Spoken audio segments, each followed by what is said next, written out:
55 hard challenge का एक task ये भी था कि मुझे हर रोज किसी भी सेल्फ हेल्प बुक के 10 पेजेस को रीड करना है।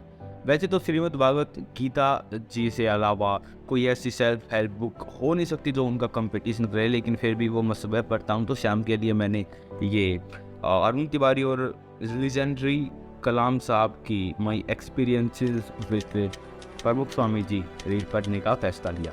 तो मैं चाहता हूँ कि 10 पेज जो मैं पढ़ूँ उनका एक समरी मैं आपको बताऊँ। तो पहले 10 पेज की समरी कुछ इस प्रकार है।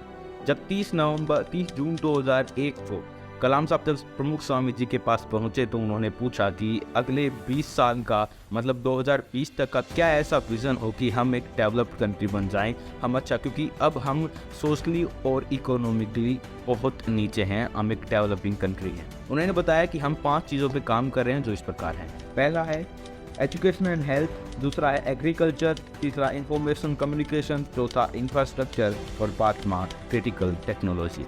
स्वामी जी ने अच्छे से सुना और बाद में कहा कि मेन चीज़ आप भूल ही गए, आप एक और पॉइंट ऐड करो, फेथ इन गॉड। वो सबसे ज़रूरी है क्योंकि अगर आप देश को आगे ले जाना चाहते हैं तो यूथ आपकी सबसे ज़्यादा हेल्प कर सकता है।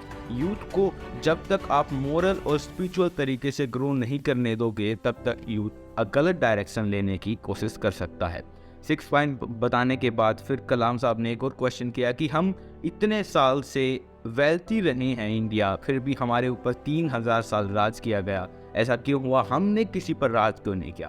प्रमुख स्वामी जी ने जवाब दिया कि हम दूसरों का दिल जीतने में विश्वास रखते हैं, उनका शरीर नहीं, और हम अपना जो है उन्हीं में खुश रहना चाहते हैं, ये हमारा कल्चर है, तो इसलिए ऐसा नहीं हुआ।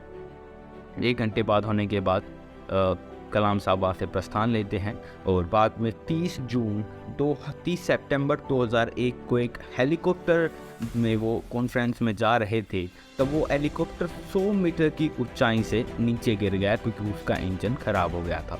भगवान की दया से कोई कैजुअलिटी नहीं हुई। बाद में नवंबर 2001 में उन्होंने अपना इस्तीफ़ा दे दिया। जो पद पे थे प्रिंसिपल साइंटिफिक एडवाइज़र थे वो इंडियन, तो उन्होंने इस्तीफ़ा दे दिया और चेन्नई में एक कॉलेज है एन्ना यूनिवर्सिटी है, वहाँ पर जाकर प्रोफेसर एज ए प्रोफेसर जो उनका ड्रीम था और रिसर्च वहाँ पर करने लगे। 10 जून 2022 को पीएमओ से कॉल आता है। वाजपेयी जी आगे थे, उन्होंने बताया कि देश आपको राष्ट्रपति के रूप में देखना चाहता है, प्लीज़ मना मत करिएगा। अब्दुल कलाम जी ने कहा कि मैं सोच के बताऊँगा।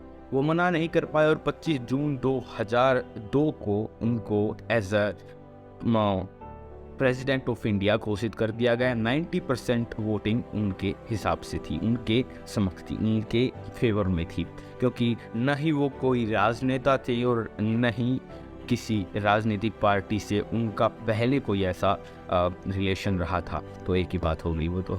और दूसरा, बहुत लोग उनको पसंद करते थे उनके एटीट्यूड, पॉजिटिव एटीट्यूड की वजह से। 2001 और 2002 में गुजरात में जो भूकंप आया था उससे बहुत ज़्यादा त्रासदी हुई थी, तो कलाम साहब वहाँ पर ब्यौरा लेने पहुँचे। तो प्रधानमंत्री, आज के प्राइम मिनिस्टर प्रधानमंत्री मोदी जी और तब के चीफ मिनिस्टर मोदी जी ने उनका स्वागत किया। कलाम साहब लिखते हैं कि जहाँ मैं जाता था तो वो मेरे साथ जाते थे, बड़े ही हेल्पफुल नेचर थे। 10 पेजेस यहाँ हो गए हैं, कल देखते हैं दूसरी वीडियो में 10 पेजेस और बताने की कोशिश करेंगे। धन्यवाद।